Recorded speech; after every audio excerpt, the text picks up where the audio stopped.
Hi students, तो आज हम सीखने वाले हैं रेशनल नंबर्स के बारे में। तो पहले डिस्कस करते हैं हम कुछ और नंबर्स को, जिस तरह जैसे आपको सारा कॉन्सेप्ट रेशनल नंबर का समझ आ जाए। तो फर्स्टली जो नंबर्स हैं हमारे पास, जो आमतौर पर यहाँ पर यूज़ किए जाते हैं, वो नेचुरल नंबर्स और इंटीजर नंबर हैं। इनका बेसिक कॉन्सेप्ट क्या होता है? नेचुरल नंबर या इंटीजर नंबर्स ये हमारे किस काम आते हैं? Measuring, counting and representing quantities. Simple काम है, किसी नंबर्स को काउंट करना हो, मेजर करना हो या क्वांटिटी को जो है रिप्रेजेंट करना हो, तो वहाँ पर हमारे कौन से नंबर यूज होते हैं? Natural number and integer number. तो पहले चलते हैं कि नेचुरल नंबर और इंटीजर नंबर कौन से होते हैं। नेचुरल नंबर जो है स्टार्ट होते हैं हमारे 1 से, और इनका जो एंडिंग पॉइंट होता है वो इनफाइनाइट होता है। सेम है यहाँ पर जो हमारे इंटीजर नंबर हैं, जिनको हम आई से डिनोट करते हैं या इनको जेड से डिनोट किया जाता है, ये नंबर स्टार्ट होते हैं 0 से। ये positive negative 1, positive negative 2, positive negative 3 up to infinity. ये भी हमारे सेम है, up to infinity, up to infinite limit होते हैं, इनकी कोई लिमिट नहीं होती। तो यहाँ पर दोनों पॉजिटिव और नेगेटिव इंटीजर भी होते हैं। अब कंसेप्ट ये है कि हमारे पास कुछ ऐसी क्वांटिटीज होती हैं जिनको हम इन नंबर्स के थ्रू रिप्रेजेंट नहीं कर सकते। सिंपली वहाँ पर हमारे पास क्या होता है, हमारे पास एक एग्जाम्पल है, उससे आपको क्लियर हो जाएगा। यहाँ पर है 1 kg of potatoes price 15 rupees. अगर हमारे पास यहाँ पर 15 रुपये 1 किलो पोटेटो की कीमत है, तो यहाँ पर जो हाफ के जी पोटेटो होंगे वो होंगे 15/2। तो ये नंबर हमारा क्या था? नेचुरल नंबर कह सकते हैं या इंटीजर नंबर, ये दोनों हैं। ठीक है, उसके बाद अब ये नंबर ना तो नेचुरल है ना तो इंटीजर है, तो सिंपली ये नंबर हमारा कहलाता है रेशनल नंबर। कौन सा नंबर? Rational number. तो रेशनल नंबर ऐसे नंबर्स होते हैं जिनको हम P/Q यानी कि फ्रैक्शन की फॉर्म में इंडिकेट करते हैं या डिनोट करते हैं, और उनके जो डिनोमिनेटर होता है वो Q जो होता है वो नॉट इक्वल टू 0 होता है। तो ये किस फॉर्म में एक्सप्रेस होते हैं? Express as P/Q form and Q is not equal to 0. Rational number is defined as the numbers which are indicated or expressed as P/Q form and Q is not equal to 0.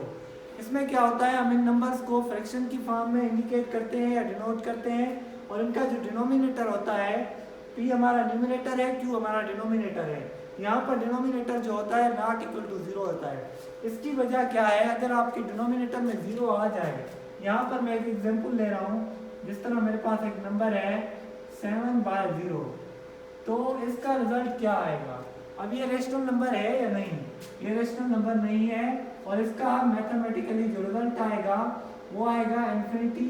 इस symbol को हम infinity कहते हैं, या ऐसी value जो undefined हो, या ऐसी वैल्यू जो अनडिफाइंड हो। ठीक है, उसको हम क्या कहते हैं?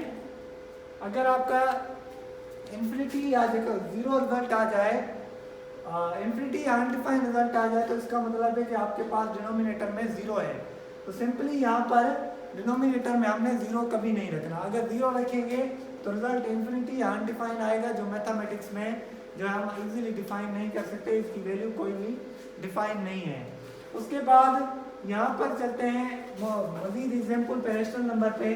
अब ये सेम है, अगर मैं इसको इस तरह लिख दूँ 0/7, तो ये हमारा रेशनल नंबर है, क्योंकि इसका रिजल्ट 0 है। अगर 0 नंबर भी अकेला आ जाए तो ये रेशनल नंबर कहलाएगा, बिकॉज इनके डिनोमिनेटर में कुछ ना हो तो 1 ऑलवेज होता है। तो यहाँ पर ये मैथमेटिक्स में एक रूल है कि अगर आपके डिनोमिनेटर में अगर आपका एक होल नंबर है 5 है, तो इसके नीचे कुछ नहीं है तो इसका मतलब 1 है। 6 है, इसके नीचे कुछ नहीं है तो इसका मतलब 1 है। 7 है तो इसके नीचे कुछ नहीं है तो 1 है। सेम है, 0 है तो इसके नीचे अगर कोई नंबर नहीं है तो इसका मतलब 1 है, क्योंकि 1 एक ऐसा नंबर है जिसकी मौजूदगी या एग्जिस्टेंस उसके रिजल्ट में कोई चेंजिंग नहीं करती। तो ये भी सारे हमारे रेशनल नंबर कहलाते हैं।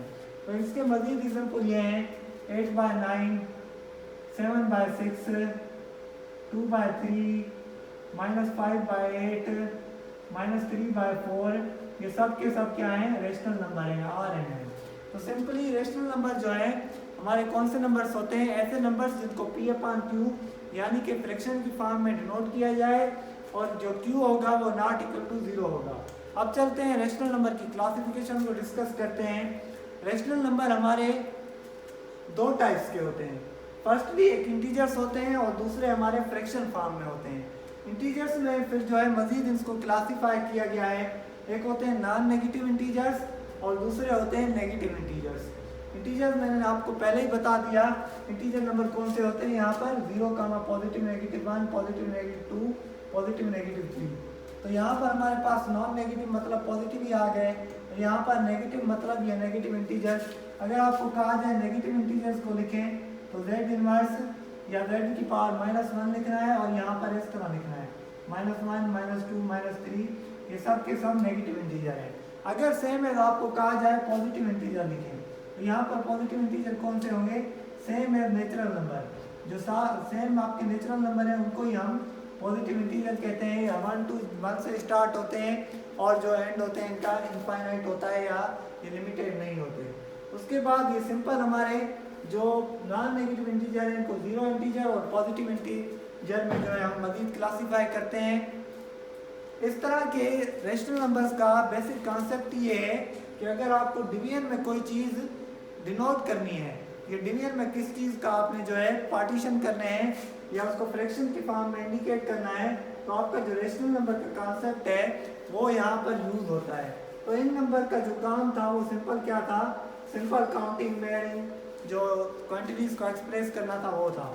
तो रेशनल नंबर ने क्या किया, अगर आपके पास कुछ इस तरह के आ जाए नंबर्स, ये हमारा 15/2 मतलब यहाँ पर 7.5 होगा। अगर आप डेसिमल में कन्वर्ट करें 15 का आधा, मतलब यहाँ पर किसी का हाफ, किसी का थर्ड पार्ट, किसी का फोर्थ पार्ट अगर शो करना हो तो आप किस तरह करेंगे, रेशनल नंबर की मदद से। अब एक एग्जांपल है मेरे पास, आप सर्किल को उठा लें। सर्किल में हमारे पास यहाँ पर क्या होता है, सर्किल जो डिवाइड होता है 360 पार्ट्स में। कितने पार्ट्स में, 360 पार्ट में। बेसिक पार्ट्स इसके 4 होते हैं। अगर इसको डिग्रीज में कन्वर्ट किया जाए तो डिग्रीज की जो सर्किल की होती है यहाँ पर 360 डिग्री होता है, या इसका जो सर्कमफेरेंस होता है वो 360 डिग्री का होता है। तो इसके 360 पार्ट यानी कि 1 पार्ट जो होता है हमारा 1 डिग्री के इक्वल होता है और 360 डिग्री हमारे टोटल पार्ट्स होते हैं।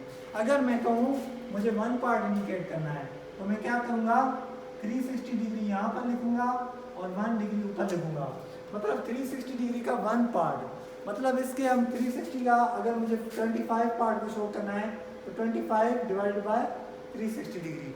सेम है, आप किसी भी चीज़ के आप इस तरह पार्ट को जो है डिनोट कर सकते हैं। ट्राइंगल ले लें, उसके 3 पार्ट्स होते हैं या 3 जो एंगल्स होती हैं। और सेम है, अगर आपके पास एक पिज़्ज़ा है, पिज़्ज़ा में हमारे पास 4 कट लगा दें 1/4, जो एक चौथा हिस्सा मतलब 1/4 हिस्सा, सपोज मैं इधर यहाँ पर एक पिज़्ज़ा ले लूँ। पिज़्ज़ा हमारे पास सेम है, सर्किल शेप का ही होता है। तो अगर मैं इसके 4 पार्ट कर दूँ, ये 1 पार्ट, ये 2 पार्ट, ये 3 पार्ट, ये 4 पार्ट, तो ये हर पार्ट जो है 25 का होता है। तो 100 के हो गए चारों पार्ट इक्वल टू। अब मुझे कहा जाए कि इसके थर्ड पार्ट को शो करो, तो मैं क्या करूँगा, 3/4 यानी कि इसके 75% को मैं यहाँ पर शो कर दूंगा सिंपली। ये हमारा किससे होगा, ये सारा का सारा काम जो है रेशनल नंबर हमारा अंजाम देता है। तो सिंपल रेशनल नंबर वो नंबर होते हैं जिनको हम P/Q की फॉर्म में लिखें और Q नॉट इक्वल टू 0 हो। इस वीडियो में हमने सिंपली डिस्कस किया कि जो रेशनल नंबर की नीड है वो किस तरह पड़ी, और उसके बाद हमने डिस्कस किया रेशनल नंबर की डेफिनेशन और रेशनल नंबर को डिनोट किस तरह किया जाता है, और उसके बाद रेशनल नंबर की क्लासिफिकेशन विद एग्जांपल। उम्मीद है आपको ये सारी वीडियो विद कॉन्सेप्ट क्लियर हो गई होगी। हमारे चैनल की मज़ीद ऐसी इंटरेस्टिंग वीडियोज़ को देखने के लिए सब्सक्राइब करें, शेयर करें। थैंक्स।